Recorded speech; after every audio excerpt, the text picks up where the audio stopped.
ខ្ញុំសូមសាទរនិងវិតម្លៃខ្ពស់ចំពោះកិច្ចខិតខំប្រឹងប្រែងនិងព្រមព្រៀងសន្តិភាពរវាងប្រទេសកម្ពុជានិងថៃដែលគ្រោងនឹងចុះហត្ថលេខានៅថ្ងៃទី26 ខែតុលា ឆ្នាំ 2025 នៅទីក្រុងកូឡាលំពូប្រទេសម៉ាឡេស៊ីក្រោមការជួយសម្របសម្រួលដោយសហរដ្ឋអាមេរិកនិងប្រទេសម៉ាឡេស៊ី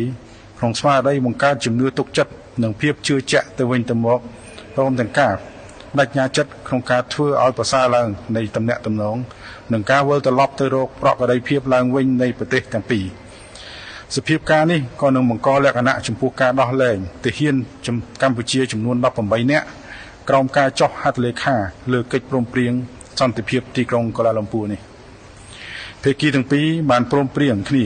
ថាយើងនឹងរៀបចំកិច្ចប្រជុំពិសេសលើកទី3នៃគណៈកម្មាធិការព្រំដែនទូទៅ GBC នៅក្នុងរយៈពេល90ថ្ងៃឬតាមសេចក្តីត្រូវការចាំបាច់ណាមួយបន្ទាប់ពីកិច្ចប្រជុំនេះដោយប្រទេសកម្ពុជាធ្វើជាម្ចាស់ផ្ទះនឹងជាចុងបញ្ចប់ខ្ញុំសូមបញ្ជាក់ពីការបន្តបដិញ្ញាចិត្តយ៉ាងមុតមាំរបស់កម្ពុជាក្នុងការរក្សានិងលើកកម្ពស់សន្តិភាពស្ថិរភាពនិងកិច្ចសហប្រតិបត្តិការជាមួយប្រទេសជិតខាងនិងប្រទេសជាមិត្តទាំងអស់គ្នាទាំងអស់ទៀតសូមអរគុណ